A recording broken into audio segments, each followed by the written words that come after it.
Hello, and welcome to Law Talk. My name is John Celebrezzi, and I'm the co-founder of the Celebrezzi-Zangi Community Legal Education Project, as we call it, CZ-CLEP for short. Our organization provides continuing education about the judiciary and legislature to attorneys, judges, government officials, and the general public. As a career educator, I recognize early on how important legal matters are and how they impact our lives. I am the nephew of the late Anthony J. Celebrezzi, who was the popular 5-term mayor of Cleveland and a member of President Kennedy's cabinets. As a tribute to his lifetime commitment to the legal process, we dedicate this show. In our third segment of our 10th anniversary Law Talk special, John hosts retired Judge James Kimbler, longtime Medina Municipal and Common Pleas judge. Judge Kimbler has appeared on Law Talk several times over the years. Judge Kimbler also served on the CZ faculty teaching evidence and other trial techniques. Let's join John and Judge Kimbler as they look at a few past episodes of Law Talk. Judge Kimbler, welcome back. Well, hello, John. How you doing this afternoon? I'm doing great. You know, it's been a while, but you're sort of a very special person in what this show is all about. Okay, why is that? Well, this is the 10th anniversary show of Law Talk, and we're putting together a kind of a special production. Actually, you will be segment 3 of that production. There'll be four segments total. But I have a question to ask you that falls right into this because, you know, it has been a decade. Time flies, as you know, when you're having fun. But do you know who was my very first guest 10 years ago? I think I was, actually. You were. You are absolutely right. So you were the appropriate person to invite today. Well, thank you. Very first Law Talk guest. Okay, well, while I'm testing your memory, Judge, do you remember what we talked about? I think 10 years ago we were in the middle of the foreclosure crisis in Medina County in the state of Ohio, so I think we talked about the impact foreclosures were having on the Common Pleas Court docket. That's exactly what we talked about, and we made an entire show out of it. Not only did I do a show with you, but I also did a show with Steve Bailey, who was a local attorney, and, well, obviously he was defending a lot of people, and actually, all of the old Law Talk shows are on YouTube. You know, really? If you'd ever want to see them. Yeah, wow. There's quite a few of them. Okay. And I actually, you know, in anticipation of you coming today, I dug up that show myself because I wanted to take a look at it.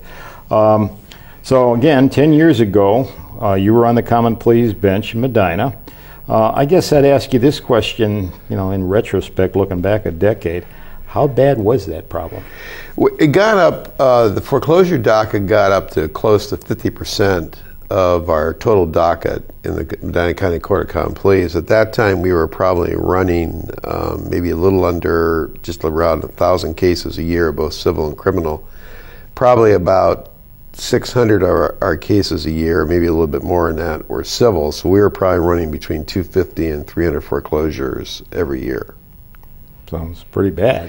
Yeah, it was. Medina County is a wealthy county compared to other counties. And other counties, I think the foreclosure docket got up to over 50%, like in Summit and Cuyahoga.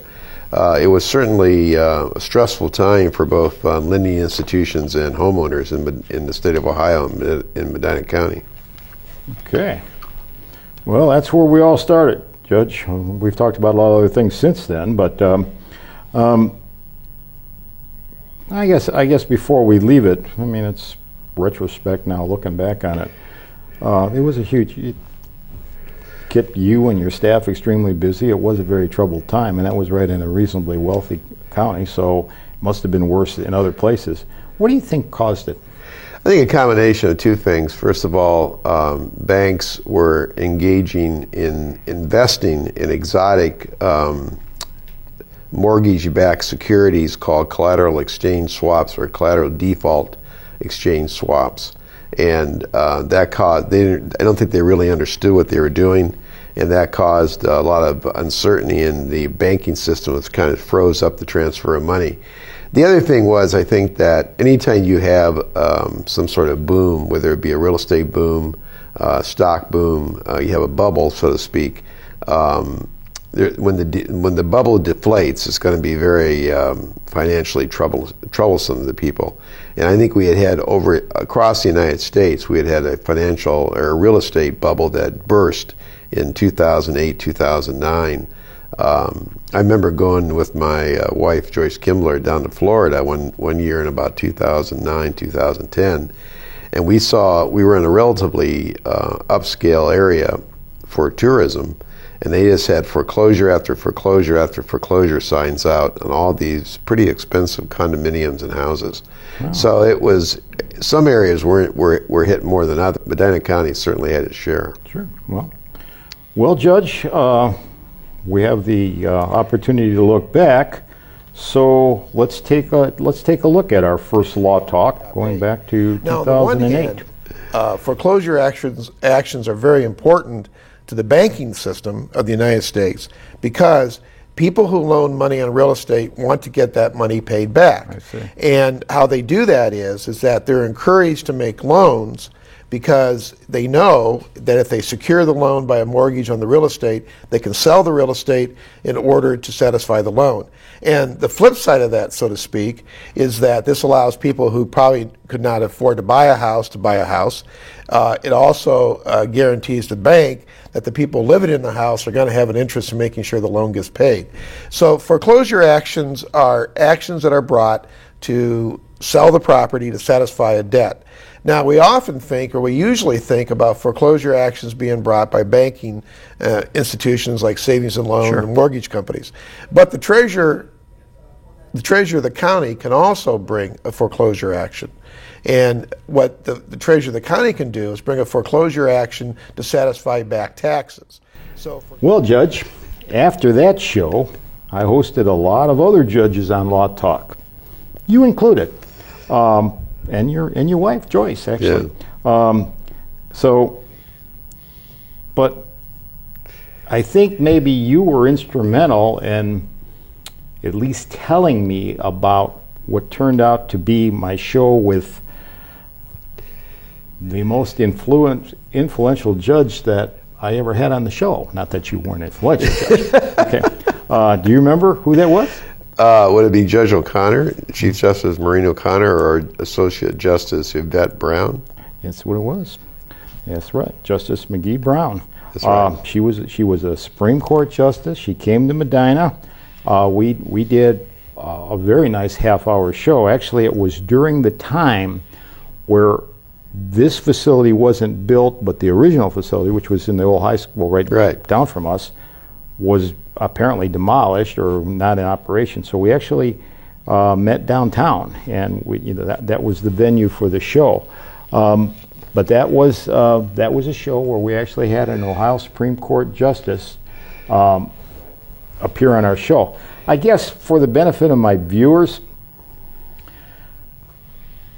an Ohio Supreme Court justice. Okay, first of all, how many are there? There's 7 Ohio Supreme Court justices at the present time, and I think there's been 7 since the adoption of the amendments to the 1851 Constitution, which were adopted in 1912. Okay, but I mean, that word supreme sort of jumps out at you. So what makes, you said there's 7 of them. Right. So, all right, so there are only 7 of these positions for the entire state of Ohio? Yes. And these are elected officials? Yes. So it's a statewide vote? Yes. It's like the governor? Yes. All right, so it's not that easy to become a Supreme Court justice, obviously. No. This day and age. All right, so as far as the, well, I was going to use the word pecking order, but I think maybe I should use hierarchy. That would certainly be appropriate. But how are they supreme? I mean, why a Supreme Court justice apparently had more legal clout, or has more legal clout, than you did as a common pleas judge? Yeah, that certainly is true. So ever since, probably since the Middle Ages, Originally, the British adopted the idea that there'd be trial courts and there would also be a chance to appeal an error of a trial court to a higher court. So at the present time, we have three layers of courts, so to speak, for want of a better term. We have the Ohio Supreme Court, which has statewide jurisdiction. We have, I believe, 12 courts of appeals, which have some of them have single county, but most of them have multi-county jurisdiction. So, for example, the 9th District, which we're in, has jurisdiction over Akron, Summit, Medina, and Wayne counties. And then you have trial courts. So trial courts can be the Court of Common Pleas, which every county has one, can be a juvenile court, can be a probate court, can be a municipal court, can be in some areas what is referred to as a county court, although those are very few. So the idea is that basically the trial courts hear trials. So when I was a common pleas court judge, I heard trials involving civil litigation such as malpractice suits, breach of contract, and felonies or any misdemeanors that were indicted by a grand jury. When I served in the Wadsworth Municipal Court, I heard misdemeanors only, preliminary hearings on felonies, and civil cases up to $15,000 in controversy. Okay. So basically the idea works like this. If the trial court makes a mistake, if the person believes a trial court has made a mistake, it can then go, that party can then go to the Court of Appeals. The Court of Appeals then is the court that looks over to see whether or not the trial court made a mistake.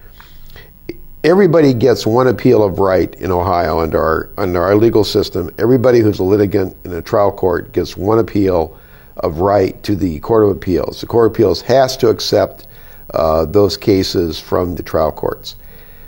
But overlooking those 12 appellate courts is the Ohio Supreme Court. And so if a party believes that, let's say a party believed, and this has happened to me 3 or 4 times, let's say they think I made an error, they go to the Court of Appeals. The Court of Appeals affirms me, they then take it to the Ohio Supreme Court. The Ohio Supreme Court is what's called a certiorari court. It can or cannot take jurisdiction. The only exception is there's certain limited times when it must take jurisdiction. It also has to take jurisdiction on appeals of death penalty cases, which don't go through the Court of Appeals. They go directly from the trial courts to the Supreme Court. Okay. But basically what the Supreme Court is trying to do is to take cases that either involve challenges to the constitutionality of state statutes, cases that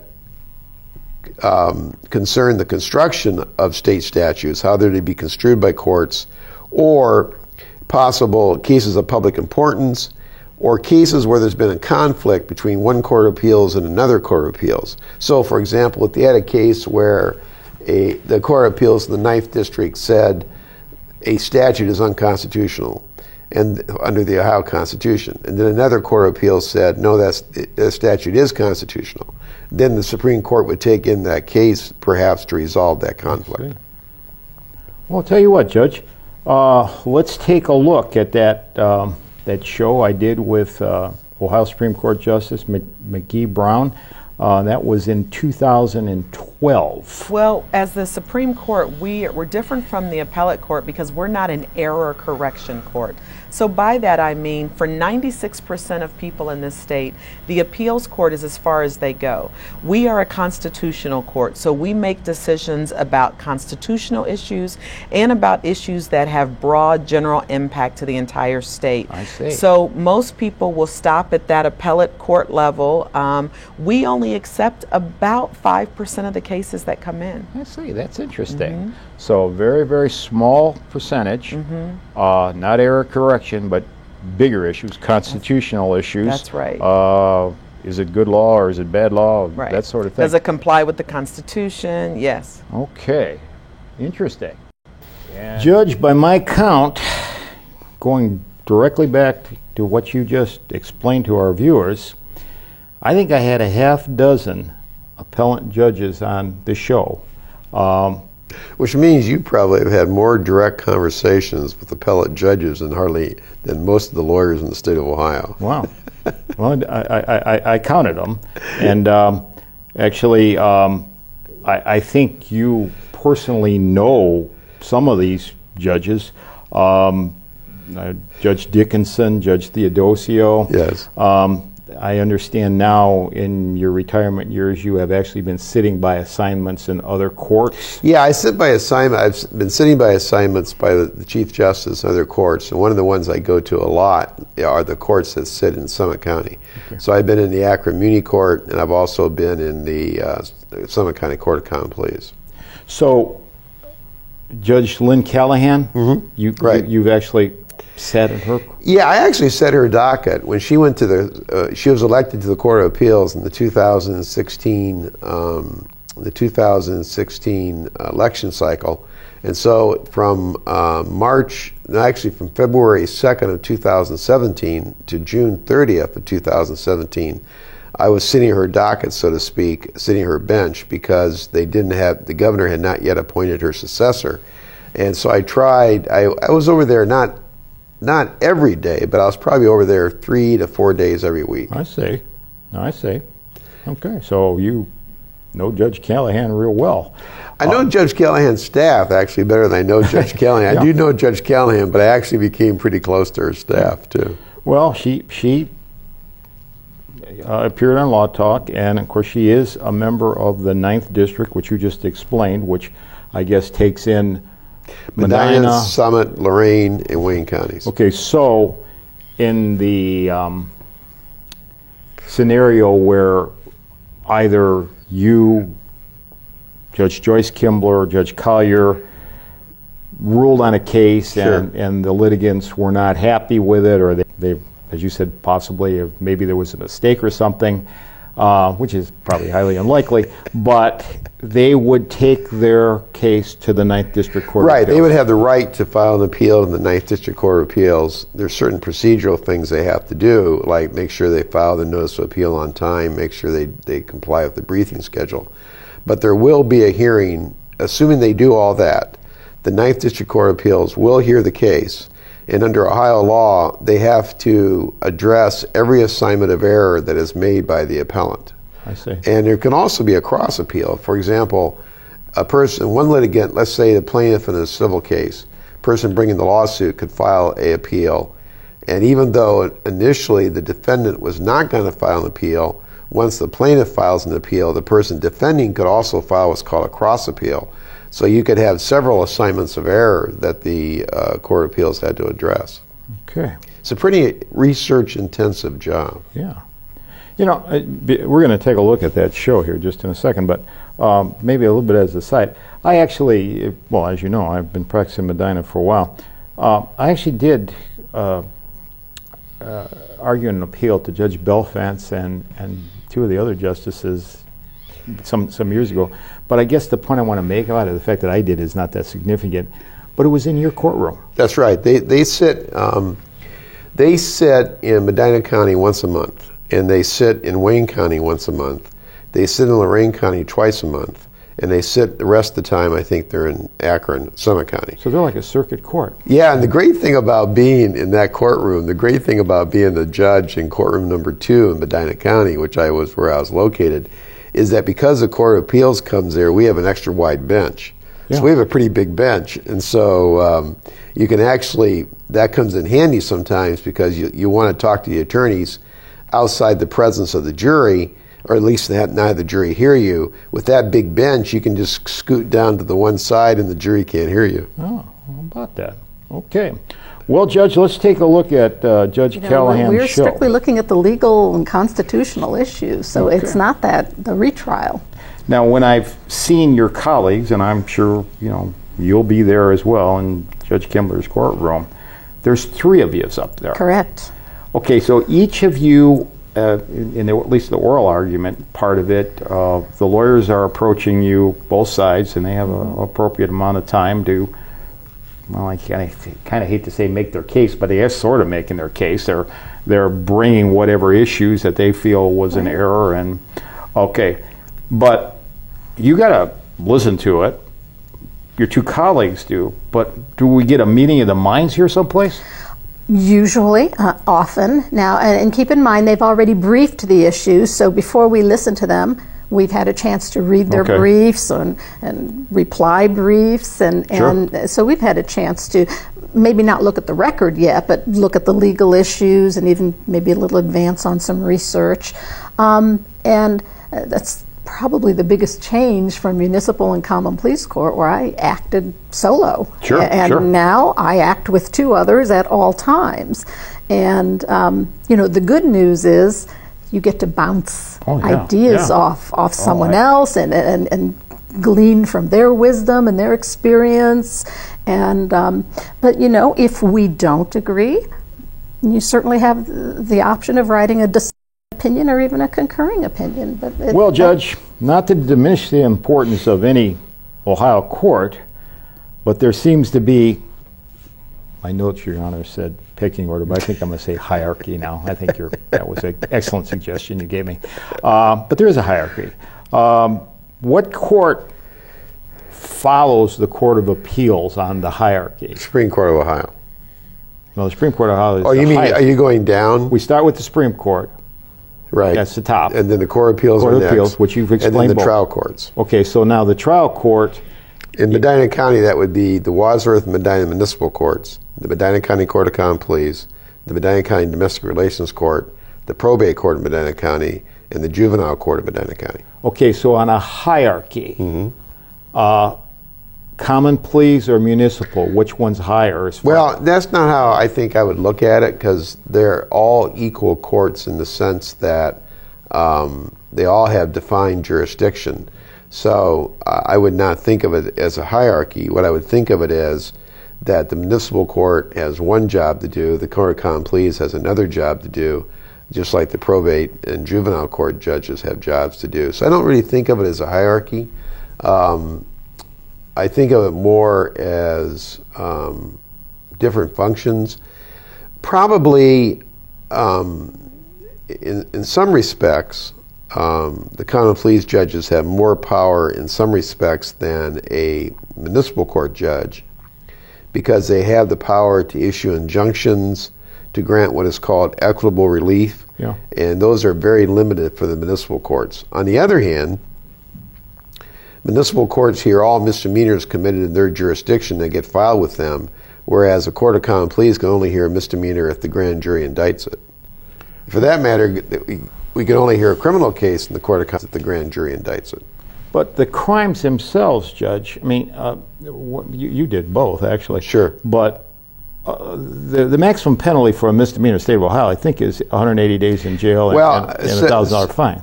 Well, that's true for most cases, but there are some DWIs you can go to jail for 1 year. But in your tenure as a common pleas judge in courtroom number 2, I mean, I personally witnessed you preside over death penalty cases. I had one death penalty case. Matter of fact, I actually had we did a show with Russ Bazzelli on that.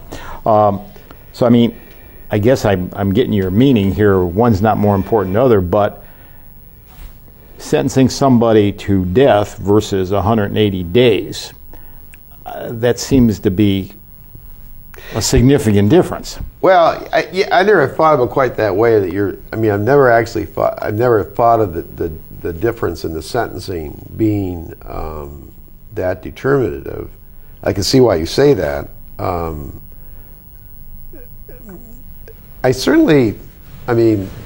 I guess I would put it this way, that the penalties that you can impose from a Court of Common Pleas are significantly higher than the penalties you can put on a person from a municipal court. On the other hand, anytime you incarcerate somebody, no matter for how long a period of time that is, the effect on that person can be traumatic. The effect on their job, the effect on their family, the effect on themselves, the effect on their psyche. And so when I sat on the municipal court bench, I believe I was cognizant of that effect when I incarcerate people. And I believe that when I sit on the Court of Common Pleas, I was certainly cognizant of that. Okay. Well, I mean, you make a very good point, though. I mean, I kind of came to the conclusion, well, if you gave the death penalty versus 6 months in jail, but yeah, this is the issue of people's liberty we're talking about here. I guess shifting gears, I mean, in your long tenure as a judge here in Medina County, it all started, as I recollect, around the mid 80s. Yeah, I was appointed by You were appointed by the governor, right? Right. And who was the governor? The governor was Richard Celeste, and what happened was on December 31st, 1985, my predecessor, Judge David Hensel, who actually is the deceased father of a Court of Appeals judge, Jennifer Hensel. Yeah, she was on the show. Right.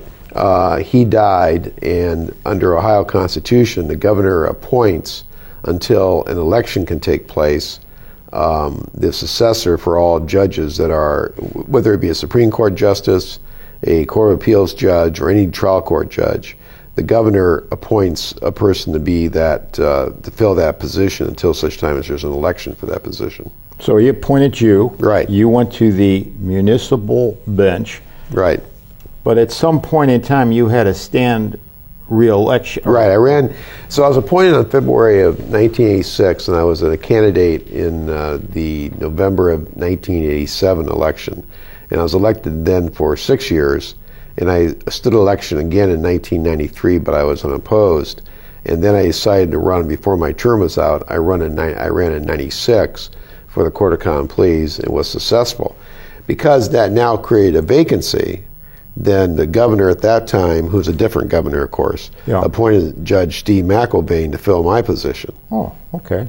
And so that's how he became a judge. And actually, I read a statistic one time that close to 3/4 of all judges in the state of Ohio start their career as a gubernatorial appointment. I see. Okay.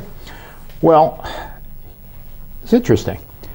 Now, in your explanation here, you've talked about sentencing people. That's what judges do. Sure. Okay, and I sort of brought up, well, sentencing somebody to death versus misdemeanor is different. Sure. But maybe I get your meaning here. I'm sure my viewers do too.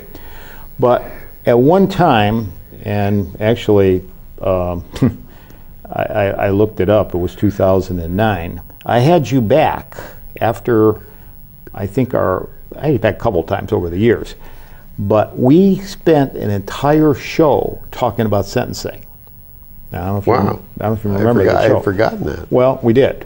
And at this point in time, let's take a look at that show. That a legislative body, whether it be the General Assembly of the State of Ohio with regard to crimes that are acts that are made crimes by state statutes, or a municipal government or a village council when they pass an ordinance, all crimes are statutory, which means that a legislative body has enacted a law or a ordinance or a statute that makes certain activity a crime.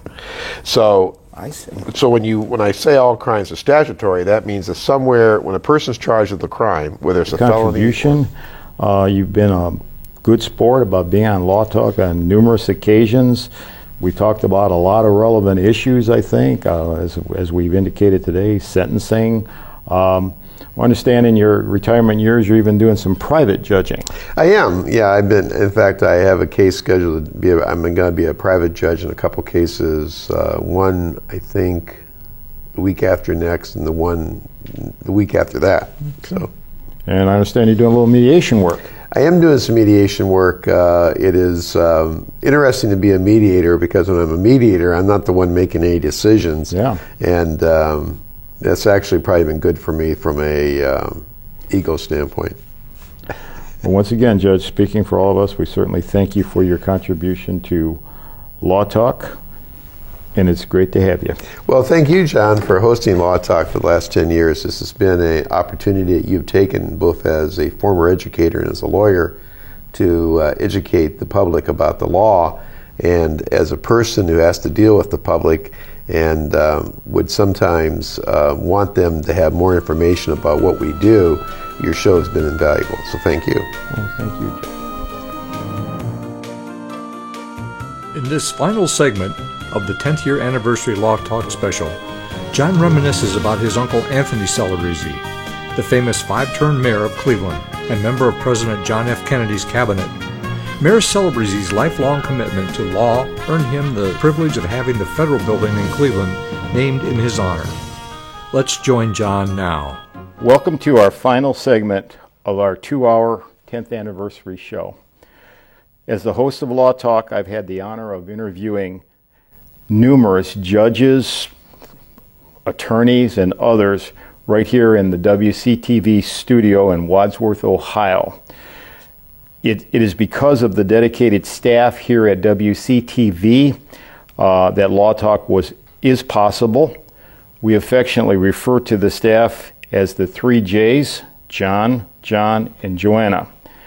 I take this opportunity right now to thank these 3 dedicated professionals who have always been here to support, assist, and recognize CZ. Without them, this show would not have been possible. So please, John, John, and Joanna, please accept my heartfelt thanks on the part of the Celebrezze-Zangy Community Legal Education Project, which you've been so dedicated through over the last 10 years as we put together numerous Law Talk episodes. Today's a little different day. It seems strange for me to be here talking to my viewers without a guest, but it was just appropriate for me to do this part on my own as we're reaching the finale of our 10th year anniversary.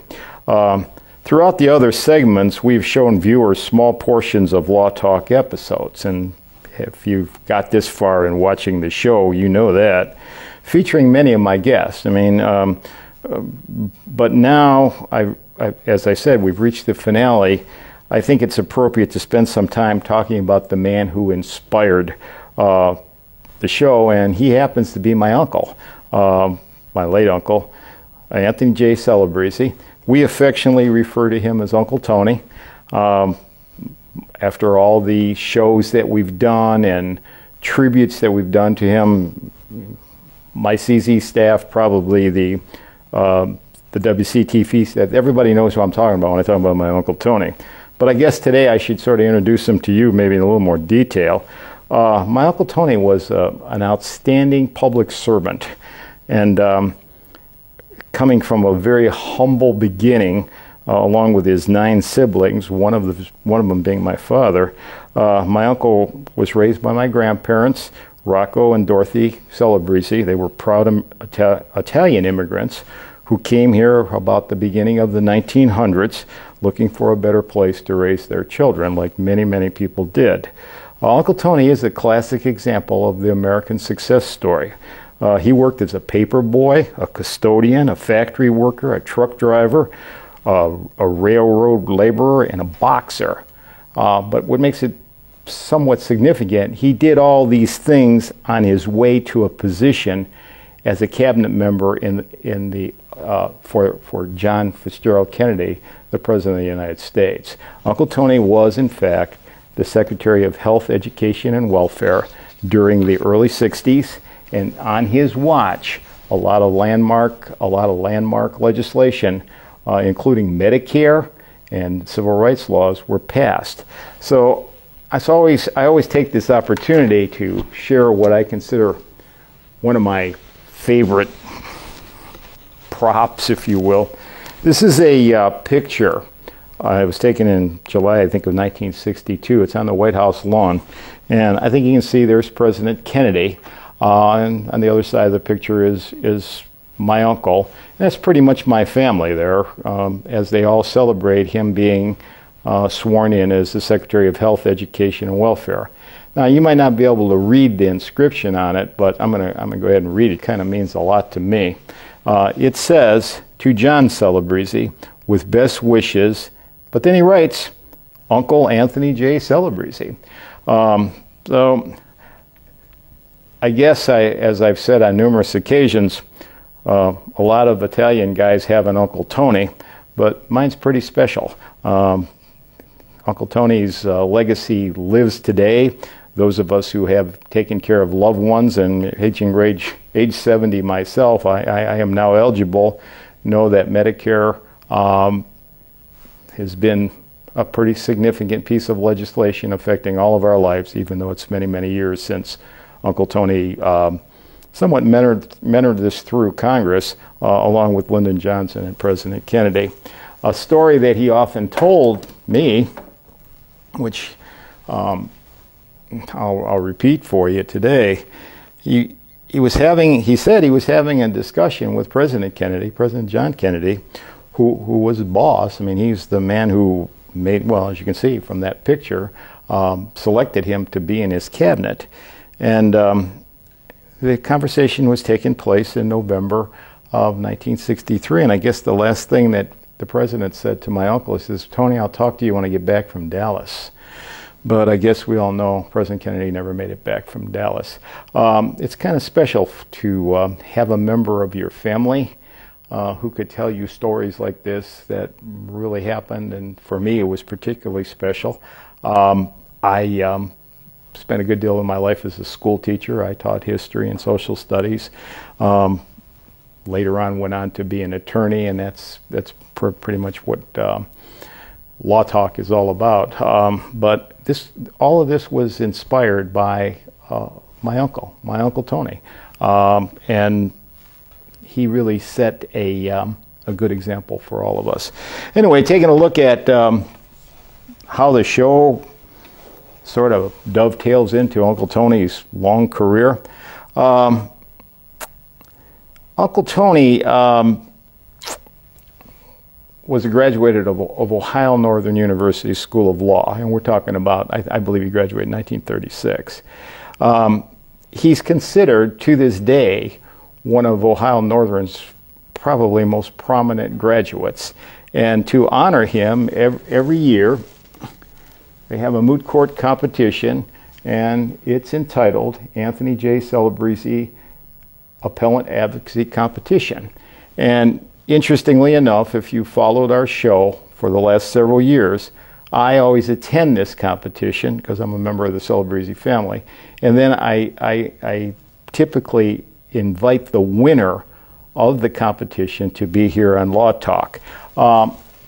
So we've had law students on the show, and I mean, the last one I had was this summer, and the young lady's name was Kelly Rattata, and we did an entire show on that. However, I sort of looked back. Kelly was a great show, by the way. I sort of looked back at some other shows that we've done in past years, and I basically found this to be true. Almost all of the topics that these law students argued during the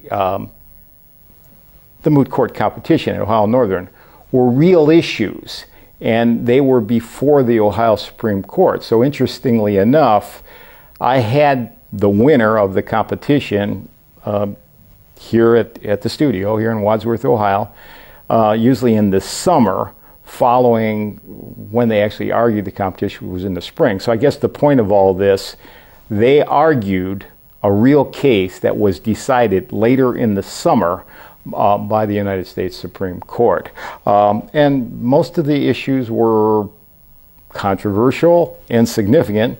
The one that I mentioned Kelly argued this summer had to do with the baker refusing to bake the cake for a gay couple. Interestingly enough, Kelly won the competition, but she actually won it arguing the opposite way than how the Ohio Supreme Court ruled on it. Anyway, moving on, let's talk about another show. Several years ago, well, we're going back to 2010, so it's been a few years ago. I had a young, then second-year law student, Chase Carter, on the show, and Chase again was a winner of the Celebrezzi moot court competition. His topic, the topic that he argued, had to do with the Second Amendment right to bear arms, which, as I think we all know, is still an ongoing conversation. As a second-year student, and almost like every other Celebrezzi moot court winner that's appeared on Law Talk, and I was there, I mean, I saw it, he probably put forward as good an argument as any seasoned attorney I've ever seen, and I've been around courtrooms for a lot of years. So at this point in time, let's take a look at the show with Chase Carter on the topic of Second Amendment right to bear arms. The state of Montana could probably let you do about anything you want with a gun, not to be stereotypical, but it's kind of a rural state and whatnot. In the state of Illinois, which had to do something with your case, Chicago, could have really, really constrictive gun control. Right. which is basically the heart of the issue in that case. The city had passed an ordinance that required all firearms to be registered. Anybody that owned a firearm had to carry a permit issued by the city. The problem became when they went to license firearms, the restrictions were extremely tight. Handguns could not be registered at all. There was no way to possess legally a handgun within the municipality of Chicago. You also had to possess... Aside from law students appearing on Law Talk, we've also had the opportunity to have high school students on, at least one that stands out in my mind. And being an old high school principal myself, this has been kind of an area that's been sort of near and dear to me. We met with the winners of some of Medina County's high school moot court competition, moot court competitors, and this is going back to about I think it was 2012. It was a pretty interesting show, but a little bit about the high school moot court competition. It's sponsored by the State Bar Association, the Ohio Attorney General's Office, and the Ohio Supreme Court. The kids, and again, this isn't anything new. I mean, this thing has been ongoing since the early 80s. Function somewhat like a debate team. However, they usually have a lawyer. In our case, it was a local attorney, Jim Amodio, serve as an advisor. They put a lot of work into these, and then the competition starts, and eventually it goes on for several months, but the top contenders get to argue their case before the Ohio Supreme Court. And again, remember, these are high school kids. They're juniors and seniors. Our representative was a fine young man by the name of Brad Shook, and he was a student at Buckeye High School. Brad, along with Attorney James Amodio, appeared on the show. At this point in time, let's take a look at that show. On a particular weekend in Glen, Ohio, and that weekend there were 4 thefts of prescription drugs. Practices, if they needed me to fill a spot, I'd be a witness as well. But my primary thing was a defense attorney. I see. And is it true when you guys prepare for this, Brad, you have to be able to do it on both sides? Yes. In my practice. I think about that every now and then, what it would be like to have to shift gears. It's kind of funny because you're going to say one thing in the morning, and then in the afternoon you're going to turn around and say the complete opposite thing. Sure. The Ohio High School mock trial program, as I mentioned earlier, has been around since the 1980s. It's still going strong. I mean, it's every year. Whenever I could possibly involve myself, like all other lawyers in the state, we have the opportunity to volunteer our time to judge the kids as they work through the competition. Usually the competitions will start in the local courtroom, which that's where as you can see from the little clip we just showed you, started in Judge Kimbler's courtroom. However, as they progress to the regionals, and then they eventually wind up down at the state, and then the last competition is in Columbus. Quite an honor for the students to win this. Interestingly enough, and certainly this whole endeavor that we've done is all about education, legal education. So I see it as a perfect fit to have the students have been on the show and kind of showed their stuff here, so what they can do. And I'm sure, my uncle, as I remember him, would certainly be a strong supporter of this. But interestingly enough, he actually touched this program too, and a lot of people don't know this, but his son, Anthony J. Celebrezzi Jr., that would be my first cousin, he was the Attorney General of the state of Ohio from the period between, I believe, 1982 and 1990. During that time is when the high school mock trial program got going, and Tony was actually a sponsor of it. So proud to give him some recognition, and he's since passed away, but it'd be nice for him to know that 30 years later his efforts are still going strong, doing something that is strongly encouraging legal education in our high schools. And this is a fine, fine program, and kudos to everybody who made it possible and continues to make it possible. As we move on, I think there might be one person that could best relay to you, my viewers, his relationship with Anthony J. Celebrezzi, my Uncle Tony. And this man is retired attorney Richard Marco. He's the founder of Marco & Marco, which is still doing business today at 52 Public Square in Medina. But Dick Marco, actually not only was befriended by my uncle, but actually even more so, Uncle Tony turned out to be somewhat of a mentor to him. He has a wealth of knowledge about my uncle. He was there, and again, back to the picture, there he is standing, there he is standing right next to the President of the United States when my uncle was inaugurated as the Secretary of Health, Education, and Welfare. Dick was kind enough to sit down with a member of our board of directors, this CZ board of directors, Adrian Casper, at the law offices of Marco & Marco, the very law office that he founded, and talked to us about Uncle Tony and his, well, how his life was impacted by my uncle and his commitment to legal education. Dick is probably into his 80s now, and has a pretty good recollection of the 1950s when I think he first became a lawyer, and well, obviously he was mentored along by my uncle. So at this point in time, let's take a look at least a portion of that interview. Shoes.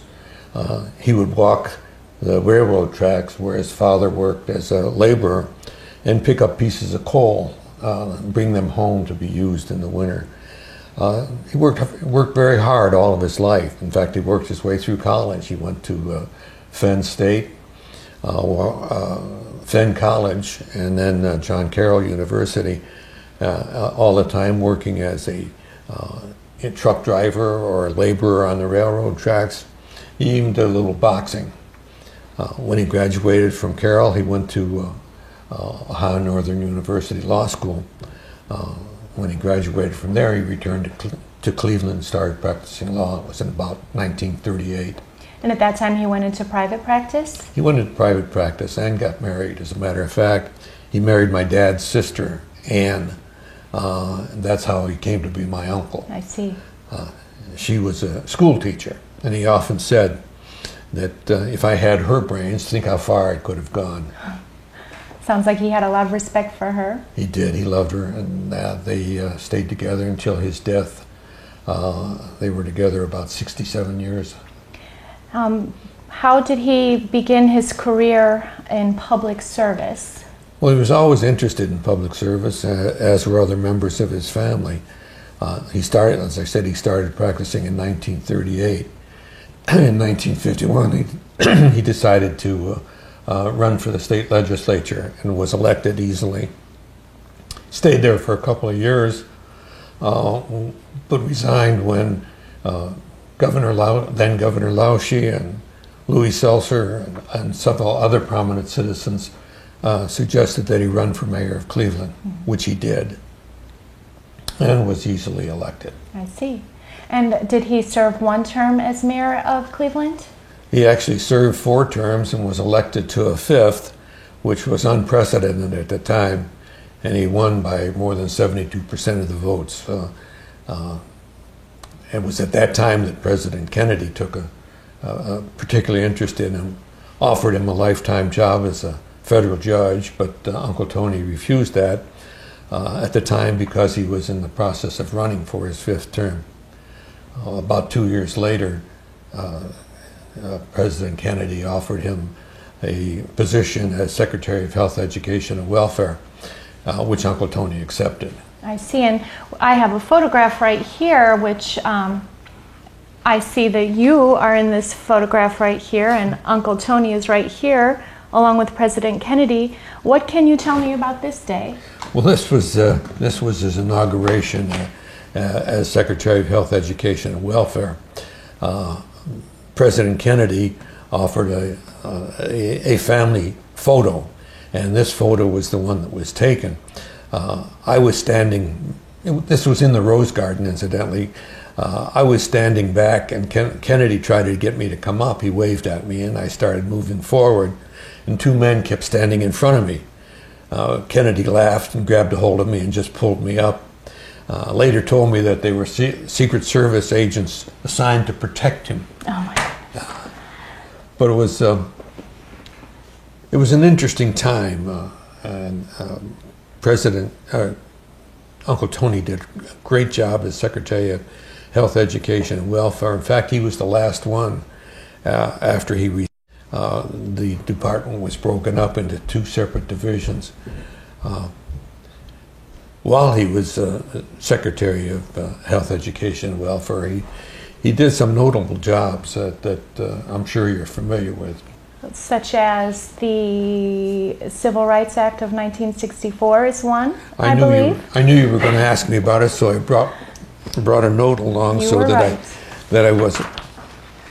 The two notable acts that are attributed to Secretary Celebrezzi are the Social Security Act of 1965 and the Civil Rights Act of 1964.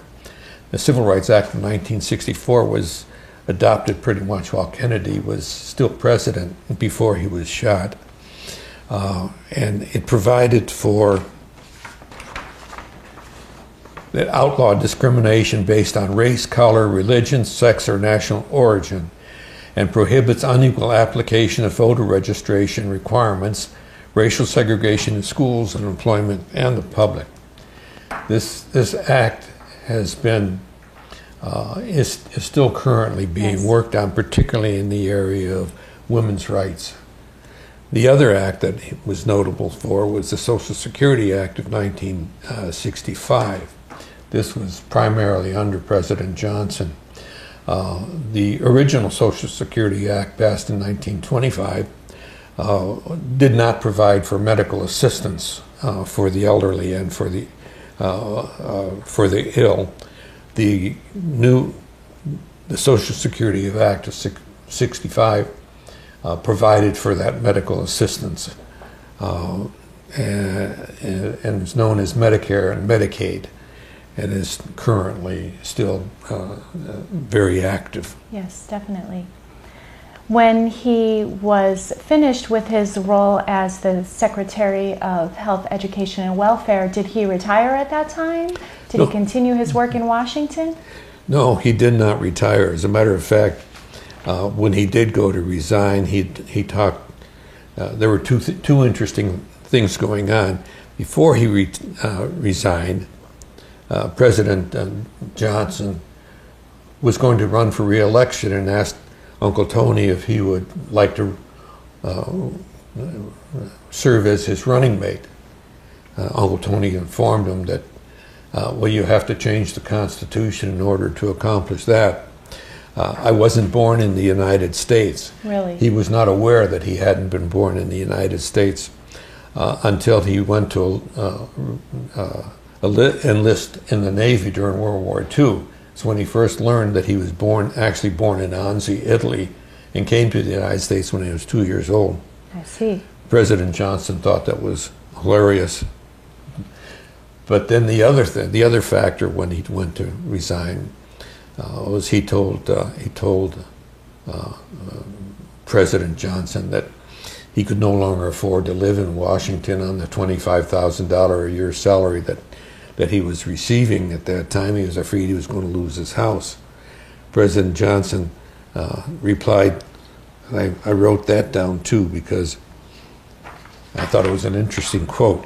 "You are too honest for Washington. You're the first cabinet secretary to go broke while working for the White House." So he resigned. Johnson accepted his resignation, but 2 days later, he appointed him to a lifetime position as federal judge in the Circuit Court of Appeals in Cincinnati. Is that an important position? A very important position. It was a lifetime job. He wrote a number of opinions that were that are still of interest today. That was the Beasley versus the United States was one of the opinions that provided a standard for effective assistance of counsel, and remains the standard today. None of the opinions that he authored have ever been overturned by the Supreme Court. Really? He had a fantastic record. Did you spend much time with him toward the end of his life? Oh yes, he retired from the court, but he remained as a senior judge until his death, as a matter of fact. I spent a lot of time with him, and on the day before he died, I was visiting him in the hospital, and with several other people. He was in a coma. He was not responsive to anybody. When it was time to leave, everyone said goodbye to him, that they would see him again, and I walked up to him and said, "I'll see you," and I was going to say, "I'll see you tomorrow," but I couldn't, so I said, I can't see you tomorrow, I have to be in court." And he opened his eyes and said, "Be prepared." He was always an attorney. Well, yes, he was. Well, I'd like to thank you for speaking with us today and talking about Uncle Tony, and we really appreciate you being here, and it's been our pleasure. Thank you for having me, and I always like to think about him. Thank you, Mr. Marco. Well, I guess it's time to say goodbye. Speaking for all of us at the Celebrezze-Zangi Community Legal Education Project, I certainly would like to say thank you for your loyal viewership as far as showing an interest in legal education. It's frankly been my pleasure and a humbling pleasure to be the host of Law Talk for these 10 years. And I wish you all the best. Hopefully, as you watch the show, you learn some things about how our legal system works, which still remains to be the envy of the world. So on that, I will bid you farewell. Comments made by John's guest on Law Talk are solely those of his guest and do not necessarily reflect the views of Celebrezze-Zangi Community Legal Education Project. To view this show and others, go to www.czclep.org. In the Wandsworth area, a complete listing of dates and times of this broadcast, tune in to WCTV Channel 15 or log on to wandsworthcity.com and follow the links to WCTV. At CZ-CLEP, we're devoted to the education of today's legal issues. Fueled by the public's keen interest in our legal system and current events, CZ-CLEP is dedicated to the educational venues aimed at enhancing the understanding by all citizens, regardless of age, education, occupation, or wealth. A function of the Celebrezze-Zangi Community Legal Education Project.